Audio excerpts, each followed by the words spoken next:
and you're watching Econ Inflect, and this video is related to the last part of human capital formation from topic 4.4 till topic 4.7. अगर हम topic 4.4 की बात करें तो it is only talking about the difference between human capital and human development.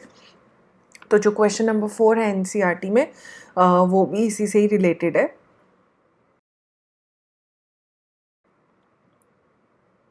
You can see in NCERT page number 66. ये छोटा सा topic है और बस यही है, इसमें 3-4 डिफरेंस बनते हैं और वही हम डिस्कस करने वाले हैं. आप चाहो तो उन्हें टैबुलर फॉर्म में खुद बना सकते हो. I have not done that for you. ये आपका काम है, ये आप खुद कर सकते हो. Explanation I have given you, I will be giving you rather. सबसे पहला point of difference, human capital जो है वो एक नैरो टर्म है और ह्यूमन डेवलपमेंट जो है वो एक ब्रॉडर टर्म है. दूसरा डिफरेंस, ह्यूमन कैपिटल जो है वो कंसीडर करता है education and health as a means to increase labour productivity. लेकिन ह्यूमन डेवलपमेंट में ऐसी कोई बात नहीं होती. They are not trying to provide education and health to increase labour productivity, but yes they consider कि एजुकेशन प्रोवाइड करना, health provide करना एक ह्यूमन वेलबींग के लिए ज़रूरी है. ये उनके वेलबींग का एक इंटीग्रल पार्ट है जो उन्हें मिलना चाहिए. तीसरा point of difference, human capital treats human beings as a means to an end. मतलब लोगों को अच्छी एजुकेशन और हेल्थ केयर प्रोवाइड करना ताकि वो एक अच्छे लेबर बन सके, एक एफिशिएंट लेबर बन सके, एक प्रोडक्टिव लेबर बन सके और फिर उनको फ्यूचर में एक अच्छा रिटर्न मिले. They have a good standard of living. लेकिन ह्यूमन डेवलपमेंट जो बोलता है वो they talk of human beings are ends in themselves. मतलब लोगों को अच्छी एजुकेशन और हेल्थ प्रोवाइड करना ये उनका राइट है, even if it is not leading to a higher labour productivity. तो ये 3-4 मेजर डिफरेंसेस हैं जो आपको लिखने होंगे.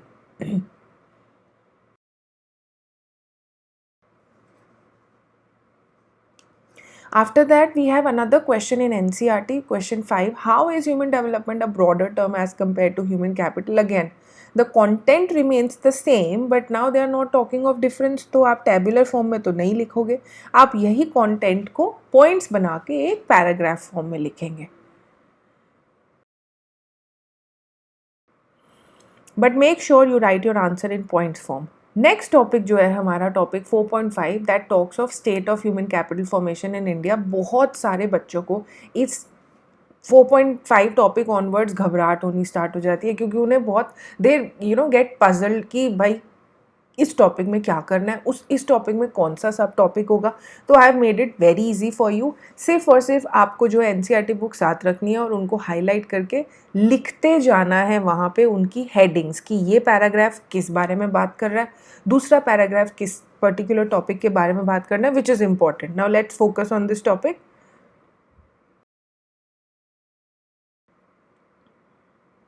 इन NCERT if we see topic 4.5, इसके अंदर 2 सब टॉपिक्स के बारे में हम बात करेंगे जो मैं ग्रीन में हाईलाइट कर रही हूँ इधर, और जो आगे आप येलो में हाईलाइटेड देखोगे, ग्रीन एंड येलो, वो एक ही पर्टिकुलर टॉपिक के बारे में बात करेगा. और जो हम ब्लू में हाईलाइट कर रहे हैं वो दूसरे सब टॉपिक के बारे में बात करेगा. इन्हीं 2 सब टॉपिक में ये पर्टिकुलर टॉपिक फिनिश हो जाता है. टॉपिक 4.5 में 2 ही सब टॉपिक्स हैं. अब वो 2 सब टॉपिक्स क्या हैं, let me show you.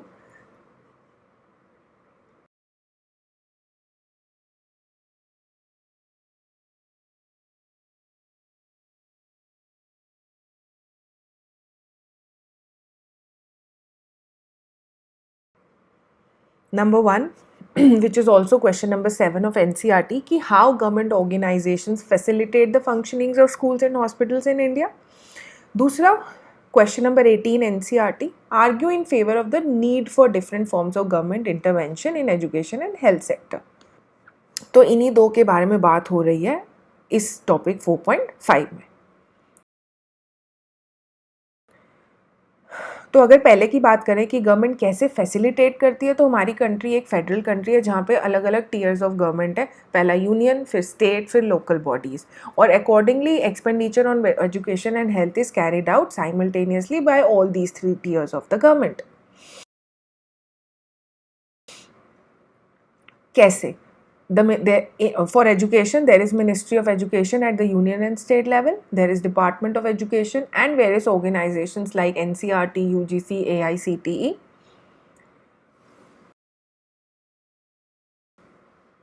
For health, again we have ministries of health at the union and state level. There is Department of Health and organizations like National Medical Commission, and we also have Indian Council for Medical Research. So they both, focus on education and health sectors.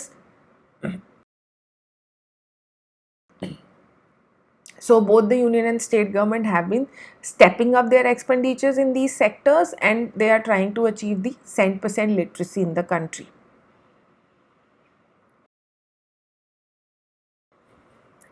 Second सब part बात कर रहा है कि why should government intervene in the education and health sector. Government क्यों provide करे education और health sector, जो प्राइवेट सेक्टर इजीली प्रोवाइड कर रहा है। तो लेकिन हमारी कंट्री में गवर्नमेंट की इंटरवेंशन की भी ज़रूरत है, which is also answer to question number 18 in NCERT। Number 1, I have made headings for you, तो आपके लिए आसान हो जाएगा। एजुकेशन और हेल्थ के ना प्राइवेट बेनिफिट्स तो हैं कि हम मैं हेल्दी हूँ, मैं एजुकेटेड हूँ, मुझे तो फ़ायदा हो ही रहा है, बट ऑल्सो एट लार्ज मैं अपनी फैमिली और अपनी सराउंडिंग्स को भी इनडायरेक्टली बेनिफिट कर रही हूँ by being healthy, by being by being more efficient, by being more productive.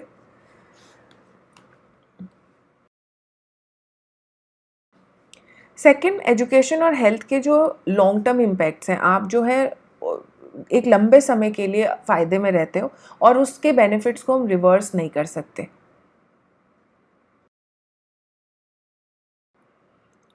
Yes, जब हमारी बात आती है एजुकेशन और हेल्थ केयर सेक्टर की, तो इन सर्विसेज के बारे में लोगों को ज़्यादा इन्फॉर्मेशन नहीं है about the quality and the cost. So private sector की मोनोपोली ना हो, so that the private sector works as per the standards of the government and charge the correct price. Therefore the government should intervene to control the or rather try to eliminate the exploitation by the private sector. Again, since in our country majority is below poverty line, so there is a problem of affordability, so the government has to come in and provide these facilities as at a reasonable price. And when we talk of human development का जो हमने बात की थी कि एक इंसान को एजुकेशन और हेल्थ प्रोवाइड होनी चाहिए क्योंकि वो उसका राइट है, तो yes, because it's a right of the citizen. तो महंगी एजुकेशन होने की वजह से या महंगी हेल्थ केयर होने की वजह से the person should not be barred from getting access to such services. इसीलिए जो है, because it's a right of the citizen, the government should provide it from the welfare perspective.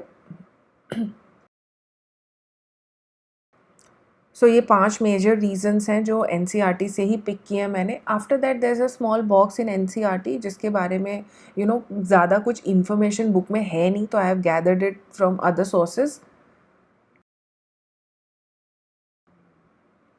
आप इजीली इन boxes को कर सकते हो। I don't think so you will get a bigger question से और वेरी शॉर्ट आंसर में आपको ये 1 या 3 मार्कर के पॉइंट ऑफ व्यू से ही मिल सकता है। NCERT के ऑब्जेक्टिव फंक्शन, UGC का है ऑब्जेक्टिव और function, AICTE all India council for technical education, and we also have ICMR। तो ये 4 मेजर मेंशंस थे जिनके मैंने ऑब्जेक्टिव और फंक्शन इंडिविजुअली मेंशन कर दिए हैं। You can go through from here. After that we have topic 4.6 education sector in India. अब ये टॉपिक जो है ना, कई सारे पार्ट्स में मैंने डिवाइड किया है और आपको टोटल 6 पार्ट्स में मिलेगा। ये जो आप वीडियो पूरी देखो, आपको सारे पार्ट्स क्लियरली मिल जाएंगे क्योंकि बहुत बड़ा टॉपिक है और छोटे छोटे बहुत सारे सब टॉपिक्स बनते हैं।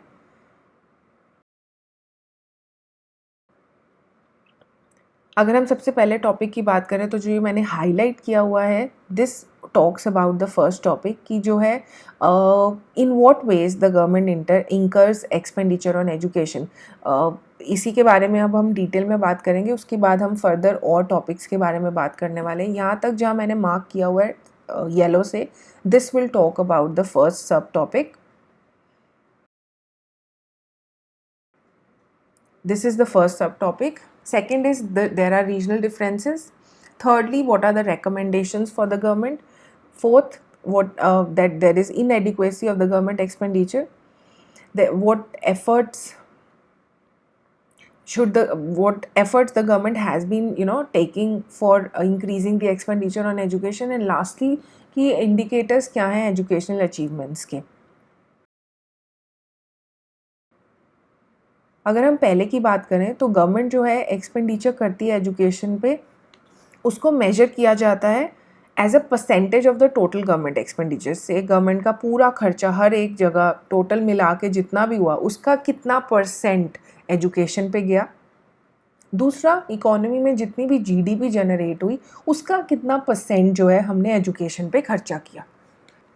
And we also have data for this in the book. First 1952 से 2014 तक का जो डेटा है वो ये शो कर रहा है कि टोटल गवर्नमेंट एक्सपेंडिचर का परसेंटेज जो एजुकेशन पे जा रहा है वो इंक्रीज़ हुआ है from 7.92 to 15.7%. Yes, if you know before you ask और you before this comes to your mind, I let me make it clear कि ये डेटा लर्न करना पड़ेगा. And if you see as a percentage of GDP वो भी increase हुआ है from 0.64% to 4.13%, दो इट्स स्टिल एन इनएडिक्वेट, जिसकी हम फर्दर बात करेंगे, but yes there had been an increase. Secondly, this increase had been very irregular. There had been increase and decrease over time. Thirdly, अगर हम प्राइवेट एक्सपेंडिचर को भी इसमें इंक्लूड कर लें तो एक्सपेंडिचर ऑन एजुकेशन, जो टोटल एक्सपेंडिचर ऑन एजुकेशन है वो बहुत ज़्यादा बन जाएगा, but we are not considering it. हम सिर्फ गवर्नमेंट एक्सपेंडिचर की ही बात कर रहे हैं. अनदर थिंग, एलिमेंट्री एजुकेशन पे जो है गवर्नमेंट का एक्सपेंडिचर ज़्यादा है compare to the tertiary education like colleges, polytechnics का. लेकिन ऑन एन एवरेज अगर हम देखें तो पर पर्सन या पर स्टूडेंट एक्सपेंडिचर जो है वो टर्शरी सेक्टर में ज़्यादा है. हायर एजुकेशन में पर स्टूडेंट एक्सपेंडिचर ज़्यादा है, लेकिन ओवरऑल खर्चा जो है वो गवर्नमेंट एलिमेंट्री एजुकेशन पे ज़्यादा कर रही है. विच ऑल्सो कंक्लूड्स दैट हमें टर्शरी एजुकेशन को और बढ़ाने की ज़रूरत है. And when, as you know, the school education will expand, there is a need for more trained teachers at higher educational institutions. Therefore, expenditure on all the levels of education should be increased.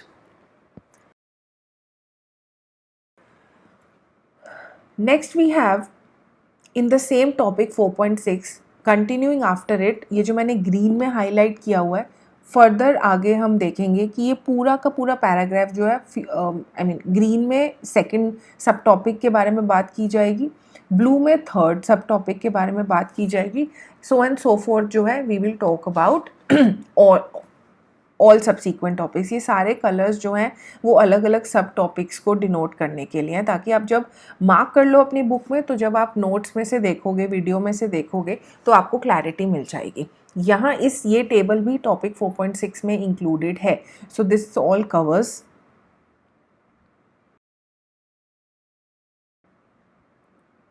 Second sub topic talks about the regional differences, which is also answer to question number 3 कि क्यों है regional differences, मतलब हर state में जो है अलग अलग educational attainments क्यों हैं. The only reason mentioned in the book is that the expenditure incurred by the state or the expenditure incurred across the states in the country is different. Himachal Pradesh में सबसे ज़्यादा है ₹34,651. आई डोंट नो, ये new book में भी जो है इन्होंने सिंबल यूज़ नहीं किया हुआ रुपी का, RS लिखा हुआ है. Please don't write RS and use rupee symbol. And Bihar में जो है वो 4088 है. तो बिकॉज हर स्टेट में खर्चे का लेवल अलग अलग है, इसीलिए एजुकेशनल अटेनमेंट्स भी डिफ़र करती हैं.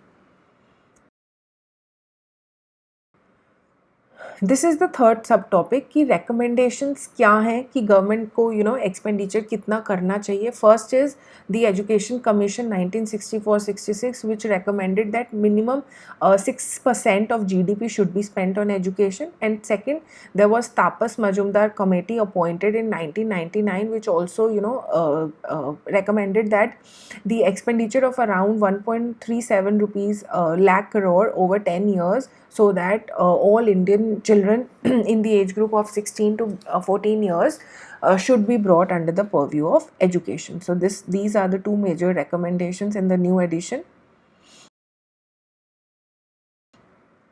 Now, but if we talk about the actual level, there is still inadequacy of government expenditure. होना चाहिए minimum 6% and more, और current जो level है वो है around 4 point something, जो भी हमने देखा भी है, it's around 4%.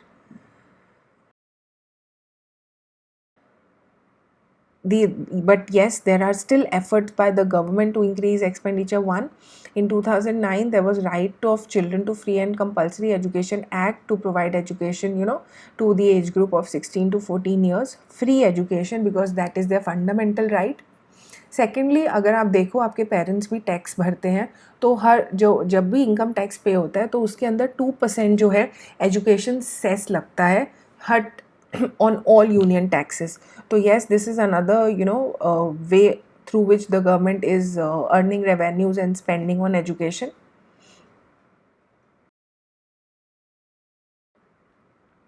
Thirdly, the government sanctions a large expenditure for the promotion of higher education and new loan schemes for students to pursue higher education.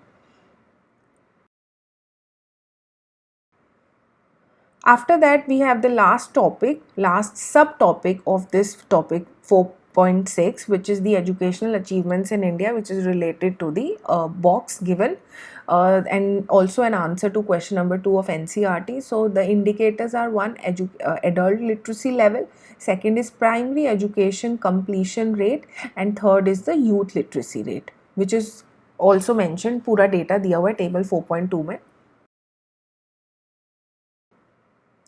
Definition भी है, we can see it in the bracket. तो अगर आपसे पूछा जाए तो आप define भी करेंगे, तो आपको ये इंटरप्रेट की फॉर्म में भी आ सकता है, एनालाइज की फॉर्म में भी आ सकता है. अगर एनालाइज की फॉर्म में आएगा तो आप definitely you have points from the whole book, आप एजुकेशन से रिलेटेड पॉइंट्स मेंशन कर सकते हो. Adult literacy rate, male and female both, has increased from 1990 till 2017-18. Primary completion rate, which has also increased, and youth literacy rate, the literacy between the age group of 15 to 24 years, which has also increased. तो basically interpret का यही मतलब होता है that you have to present a tabular form into a textual form, but yes, with data, with explanation. ऐसा नहीं है कि आप सिर्फ एक सिंपल लाइन लिख रहे हो, आपको पूरा डेटा इंकॉर्पोरेट करना पड़ेगा. Now we have the last topic of this chapter, which is topic 4.7. What are the future prospects? इसमें क्या क्या है?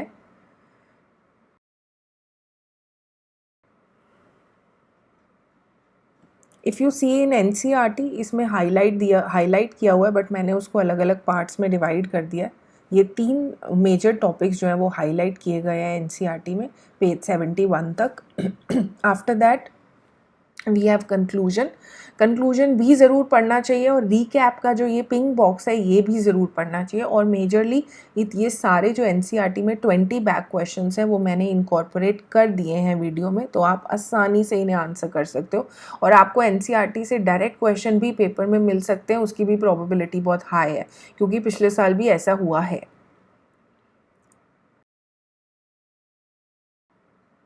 First, we have increase in the absolute number of illiterates over the years. This has increased. You can take the information from this particular topic. We are still, not achieving 10% literacy in the country.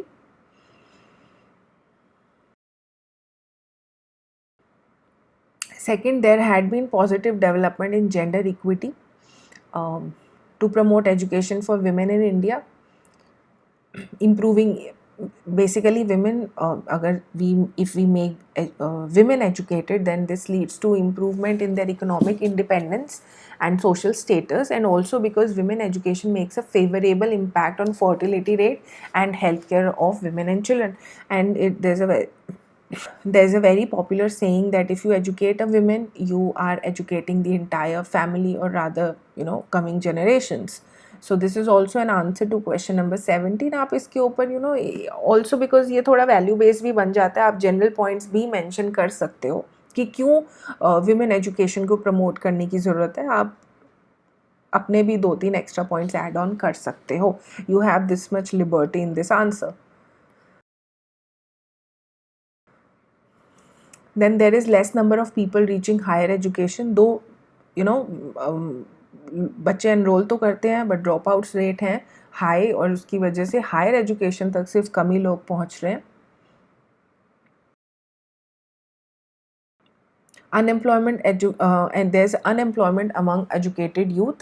As per NSSO data in the year 2011-12, the rate of unemployment among youth males was who studied graduation and above in rural areas was 19%, and in urban areas it was 16%.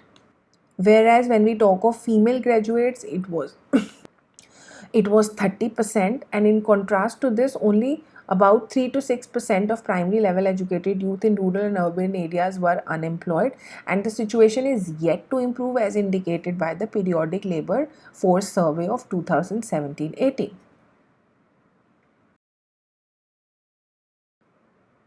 After that, we have suggestions that the government should increase allocation for higher education and also improve the standard of higher education institutions so that students are imparted employable skills in such institutions. Lastly, India has a rich stock of scientific and technical manpower in the world, and the need for the hour is to better it qualitatively and provide such conditions so that they are utilized in India.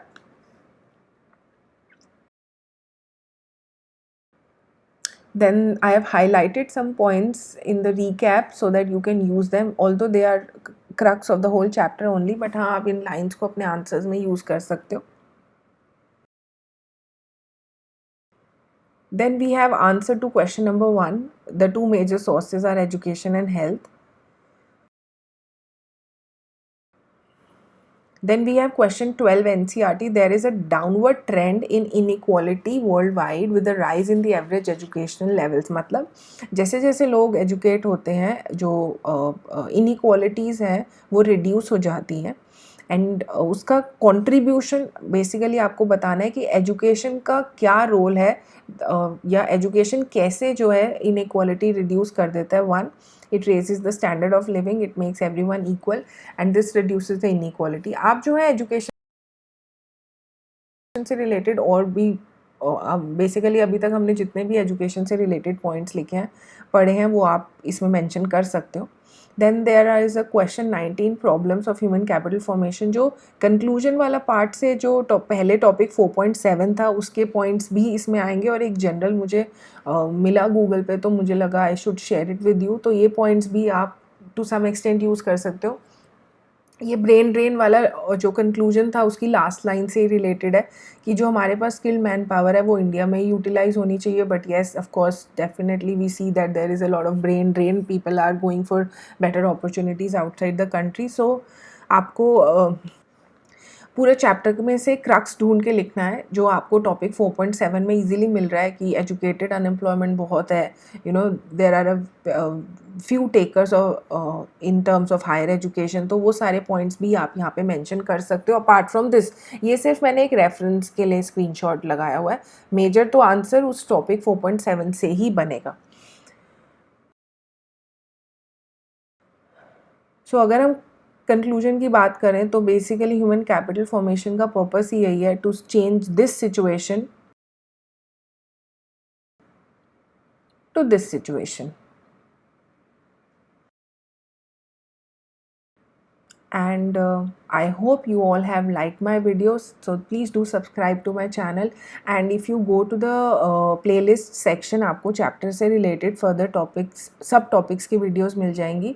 You can also go to the community channel wherein you get to practice a lot of questions, जहाँ पे मैंने answers with explanation दिया हुआ है, तो आपको practice कर सकते हो. And you can also go and visit my Instagram channel, जहाँ पे आपको बहुत सारे questions के साथ साथ आपको अलग अलग इन्फॉर्मेशन भी मिलेगी, जो CBSE से जो भी लेटेस्ट अपडेटेड इन्फॉर्मेशन होती है, I tend to put it there. And I hope you have like my video. Thank you so much for watching.